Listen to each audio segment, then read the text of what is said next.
In this video, we're going to work example problems on assigning oxidation numbers. Okay, so in the previous video, we talked about the rules and techniques that are used to assign oxidation numbers to all the atoms in any given compound or molecule. So if you need to, go watch that video first and then come back here and work these practice problems. Okay, so let's get started. What is the oxidation number of the nitrogen in N2O3? So N2O3. Okay, well, as we talked about in the previous video, to assign oxidation numbers to the atoms of any compound or molecule, what we do is we lean as heavily as possible on all of the cardinal rules, the rules that cannot be broken under any circumstance when it comes to assigning oxidation numbers for any compound.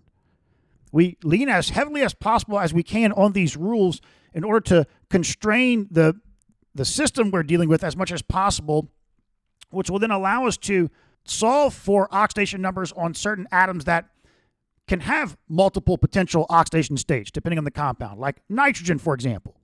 Right? According to the oxidation number chart, nitrogen can have many different potential oxidation states, and not even just the ones shown here. Potentially, there's more possible oxidation states than just what's shown here. So, again, to figure out what the oxidation state of the nitrogen is in this particular compound, we want to use the cardinal rules to constrain whatever the oxidation number of the nitrogen must be. Okay, so now in this case, the cardinal rule that we're going to reference is the rule regarding oxygen. Okay, and this cardinal rule was, as we talked about, more of a sub-cardinal rule, like a little brother of the main big brother cardinal rules, in that, so for oxygen, oxygen in any compound, assuming it's not an elemental form of oxygen, so as long as it's in a compound bonded to some different elements other than oxygen, oxygen will always have an oxidation number of -2 unless one of the main big brother cardinal rules forces oxygen to have a different oxidation number. So those the main rules being like the sum rule, or the rule for alkali metals and alkaline earth metals, or the rule for fluorine, or the rule for hydrogen. Okay, but here we aren't dealing with any alkali metals, alkaline earth metals, fluorines, and hydrogens. So the oxidation number on the 3 oxygens is going to be -2. Okay, now at this point, the oxidation number on the 2 nitrogens, which we'll say is X, is constrained by the sum rule.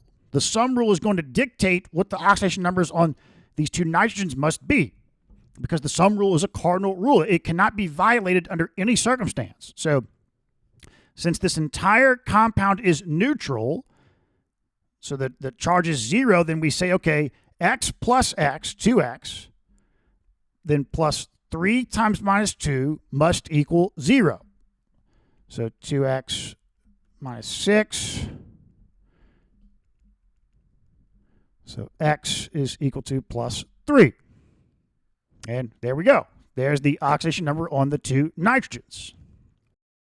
Okay, what is the oxidation number on the sulfur in H2SO4? Okay, well, most likely the oxidation numbers on the 4 oxygens is going to be -2.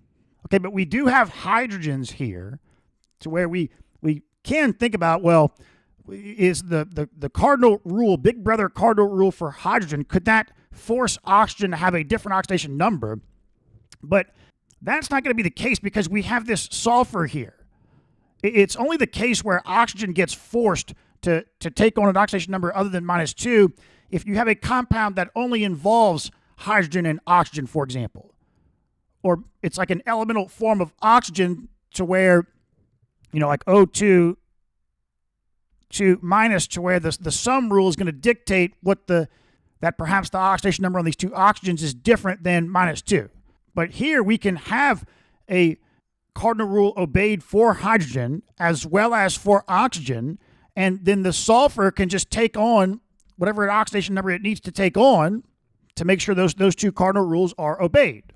And so that's what's going to happen. All right, so let's come to the more authoritative cardinal rule first involving hydrogens. Hydrogen is not a little brother cardinal rule. There's a cardinal rule related to hydrogen that can never be violated in any circumstance. Okay, and so that cardinal rule is that hydrogen can only have one of two possible oxidation states, either +1 or -1. That's it. So a positive or negative oxidation state, a positive +1 oxidation state, or a positive -1 oxidation state. And we determine which of these oxidation states the hydrogen is in based on what the hydrogens are bonded to in the molecule. So we want to think about what's the structure of this molecule look like. Well, it's like this. Okay, so we can see that the hydrogens are directly bonded to oxygens. Okay, so what we do is we come to an electronegativity chart and compare where we have hydrogen bonded to oxygen. Well, oxygen is more electronegative than hydrogen. Therefore, the hydrogen is going to have to take on the positive oxidation state, the +1 oxidation state. So we put a +1 here. And now each of the oxygens can take on an oxidation state of -2 without affecting the +1 on the hydrogens in relation to the sum rule. Okay, and so now from there, the sum rule is going to dictate what the oxidation number on the sulfur must be. So if this is X, then we have 2 plus X plus 4 times -2 must equal 0.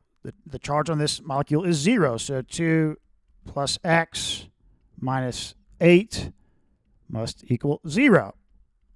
X minus 6, X is equal to plus 6.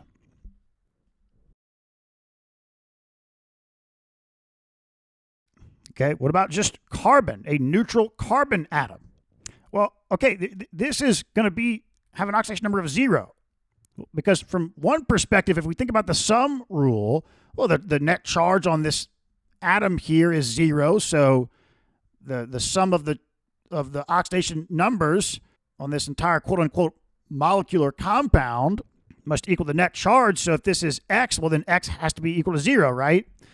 But this is really trivial when we think about the definition of oxidation numbers, and that it's just you're looking at any ion or molecule or compound, and and from the perspective of a molecule, if there's any polarity in the molecule, then we just hypothetically assume that all of the electrons associated with that polarity are fully transferred to the corresponding atom to create these hypothetical ions.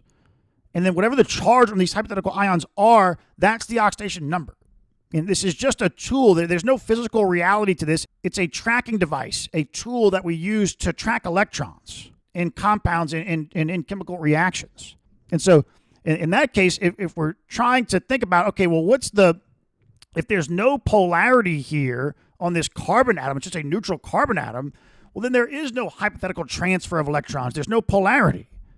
We're just saying, look, there's no skew of electrons here. The oxidation number is 0. There's no skew of electrons away from this carbon atom or towards this carbon atom. It's neutral, so the oxidation number is 0, right? Okay, now what is the oxidation number on the carbon and carbon monoxide? Well, okay, we've got an oxygen here, but there's no other cardinal rules that are at play. The main cardinal rules. There's no alkali metals, alkaline earth metals, fluorines, hydrogens. So this is going to be, the oxygen is going to have an oxidation number of -2. And now the sum rule is going to dictate that the oxidation number on the carbon, this is a neutral molecule, must be +2. Okay, what about the sodium in sodium chloride? Well, okay, we're always on the lookout for the atoms associated with the main cardinal rule. So the sum rule is always at play. That's by default. But outside of the sum rule, we're looking for alkali metals, alkaline earth metals, and fluorine atoms, and then hydrogen as well. Okay, well, we see a sodium here. That's an alkali metal. So right away, we come straight to the sodium and put a +1. All alkali metals under all circumstances, if they're in a compound bonded to some other type of element, will always, no matter what, have an oxidation number of +1. So now the sum rule constrains the chlorine to have an oxidation number of -1. They didn't even ask us about the chlorine, so +1. Okay, the H in H2O. So, okay, we can't just say, okay, we have an oxygen, so put -2. We can't do that. Not in this case, because we have hydrogens here. The hydrogens are going to dictate, since there's no other elements present here, the hydrogens, if we just put, like, for example, if we just put with H2O2, if we put -2 here on the oxygens, now we did the sum rule. So put X here, we have 2X minus 4 is equal to 0. 2X is equal to 4. X is equal to +2. Well, no, hydrogen under no circumstance can have an oxidation number different than -1 or +1, right? So we have to analyze the hydrogen first. And the hydrogen is going to dictate the oxidation number on the oxygen. So, okay, what we do is with hydrogen, we look at the compound. So this is pretty simple. We know the hydrogens are bonded to each hydrogen is bonded to the oxygen, so it's not something like this, right? So, okay, now we just compare the electronegativities of hydrogen and oxygen. So 2.2 to 3.44, oxygen's more electronegative. So the oxidation number on each of the hydrogens is going to be +1. Now we use the sum rule the sum rule is going to dictate the oxidation number on the oxygen. So 2 plus the oxidation number on the oxygen must equal 0. X must equal -2. So it actually works out in this case anyway. The oxidation number on the oxygen is -2. Okay, barium chloride. And they're asking about the barium, but we're just going to go ahead and find all of the oxidation numbers anyway. So, okay, barium is an alkaline earth metal. Cardinal rule. If we see an alkaline earth metal, then we go right away and put a +2. Alkaline earth metals, a cardinal rule is that alkaline earth metals, under no circumstance, can have an oxidation number different than +2. Okay, so now the chlorine, oxidation number on the chlorine atoms is constrained by the sum rule. 2 plus 2x must equal 0. 2x is -2, x is -1. So we've got +2, -1. Okay, NO2 minus, well, once again, the oxidation number on the oxygens, there's no constraint here that could prevent the oxidation number on the oxygens from being -2, so we put -2. And now, okay, we put an X on the nitrogen, and the sum rule says that X plus 2 times -2 must equal -1. So X minus 4. So X is equal to -1 plus 4 is +3.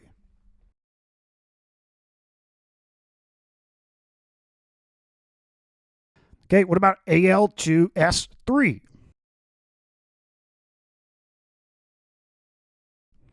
Well, this is a little bit tricky because there's no elements in this compound that are associated with the main cardinal rules. No alkali metals, alkaline earth metals, fluorines, or even oxygens.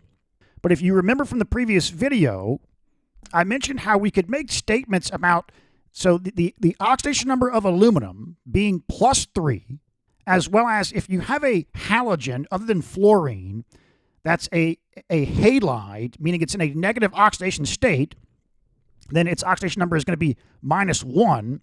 So these rules for aluminum being +3 and halides being -1, what I mentioned was that we can't make these two statements as official cardinal rules, but they're very close to being official cardinal rules.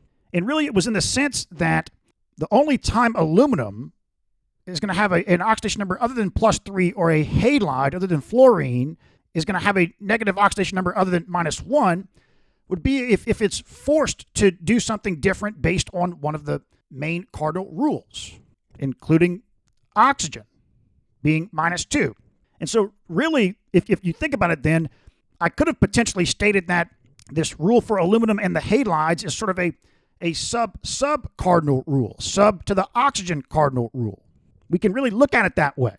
So what that means is that since other than the aluminum atoms, we only have sulfur atoms, which is not an alkali, metal, alkaline, earth, metal, fluorine, or oxygen, well, then in that case, the aluminums are going to have oxidation number of +3. And now the sum rule is going to constrain the oxidation number on the sulfurs. So 2 times +3 plus 3x must equal 0.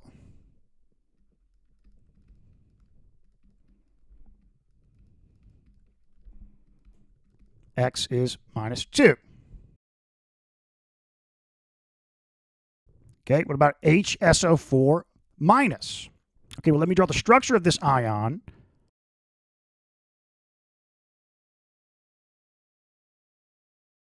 Okay, so we can start with the hydrogen. Since hydrogen is bonded to oxygen, oxygen being more electronegative than hydrogen, then we could say that the oxidation number on the hydrogen is going to be +1. Okay, now we can also go ahead and state that the oxidation number on each of the 4 oxygens is going to be -2. Because we can have +1 here and -2 here, and then the sulfur can just take on whatever oxidation state it needs to take on in order to allow the oxygens to have the oxidation number of -2 and the hydrogen +1. So if this is X, the sum rule says that you have 1 plus X plus 4 times -2 is going to have to equal -1.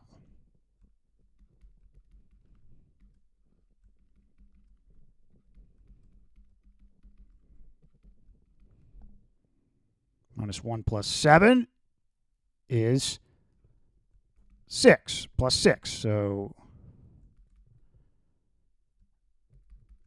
there we go. Okay, what about iron 3 chloride?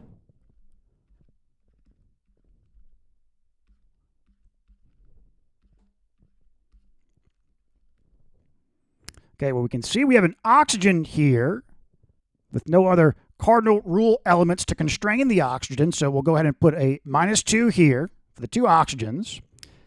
Now, this is a little bit confusing because we've got a chlorine and an iron, which there's no cardinal rules associated with these elements. And so remember, one trick you can use if you ever feel stuck assigning oxidation numbers to a compound, think about the structure of the compound.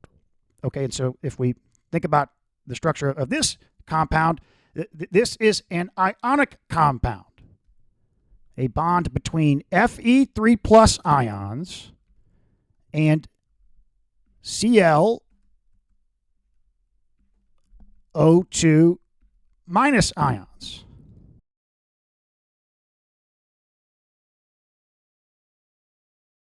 Okay, and so from this perspective, we know that for a monoatomic ion, the oxidation number is just the charge on the ion, right? So the oxidation number on the iron is +3. And now to find the oxidation number on the chlorine, we could just use the sum rule. And actually, we could just do the analysis here on chloride. So you have -2 here, -2 here, X here. So -2 plus -2 is -4, plus X is -1. So X is equal to +3.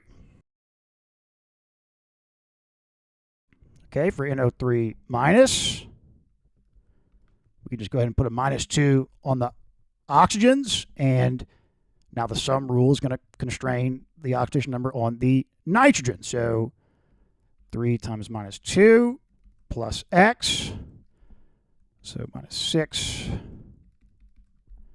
X is equal to +5.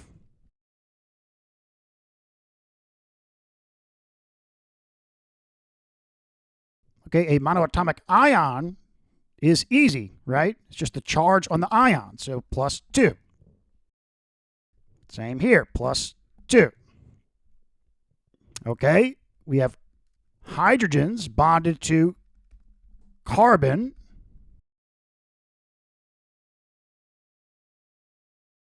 Carbon is more electronegative than hydrogen. So the oxidation number on each hydrogen is plus 1. Therefore, the oxidation number on the carbon is going to have to be minus 4 to obey the sum rule. Okay, so we see oxygens here, but there's also a manganese. Isn't manganese an alkaline earth metal? No, that's magnesium. Manganese is a transition metal. There's no cardinal rules associated with transition metals, so we put a minus 2 on each of these oxygens.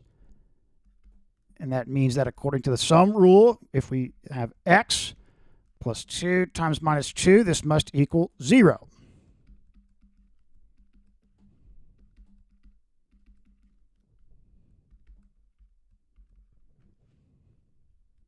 Okay, so sulfur does not constrain the oxygen, so we put a minus 2 on the oxygen.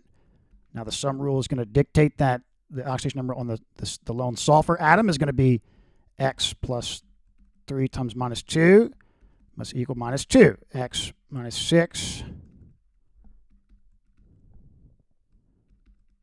Okay, plus 4. Monoatomic ion, just put the charge on the ion. Same here. Okay, elemental form of a substance. That means the oxidation numbers on the atoms of the elemental form have to be the same. Therefore, the sum rule dictates that since this molecule is neutral, then X plus X must equal 0.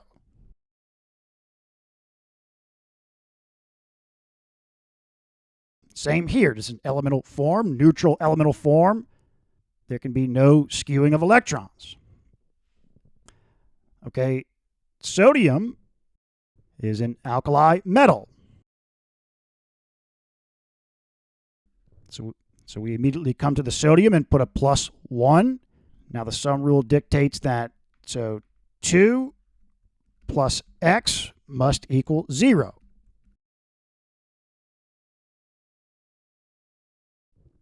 Okay, H2S, we've got hydrogens, so let's come to the electronegativity chart. S, sulfur, is more electronegative than hydrogen, so the hydrogens are going to have oxidation number plus 1. Therefore, the sulfur, we do 2 plus X is equal 0. X is equal to minus 2. Monoatomic ion plus 2. Okay, OH minus. We've got an oxygen bonded to a hydrogen. Oxygen is more electronegative than hydrogen, so the hydrogen oxidation number is going to have to be plus 1. Therefore, the sum rule dictates that X plus 1 equals minus 1, so X is going to be equal to minus 2. Okay, let's see. Potassium is an alkali metal, so we put a plus 1 here. Okay, now Mn, that's manganese, a transition metal. So we can go ahead and use the cardinal rule for oxygen, put a minus 2 on these 4 oxygens. And now manganese is going to take on whatever oxidation state it needs to take on to allow the potassium to be plus 1 and the oxygens to be minus 2. So we put an X here. We've got 1 plus X plus 4 times minus 2 must equal 0. It's a neutral compound. So X plus 1 minus 8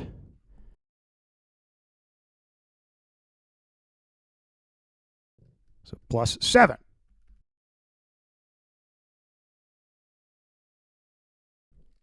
Okay, MgIO32. So we've got a magnesium here, and I don't know if I said, I think I was calling this magnesium a second ago. This is manganese. But magnesium is an alkaline earth metal. So we can come straight here and put a plus 2. Now, we've got oxygens and iodines left. Iodine is not associated with any cardinal rule, so oxygen can obey its cardinal rule with a minus 2 here. And now the sum rule will just dictate the oxidation number on the iodine. So 2 plus 2x, and then 2 times 3 is 6. So this needs to equal 0.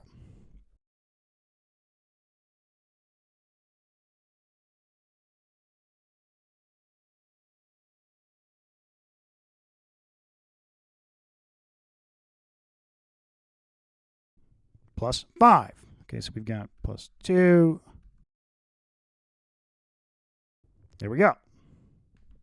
Okay, C2O42 minus. We could just go ahead and put a minus 2 on these 4 oxygens. So 2x plus 4 times minus 2. Okay, 2x is equal to minus 2 plus 8. So x is equal to plus 3.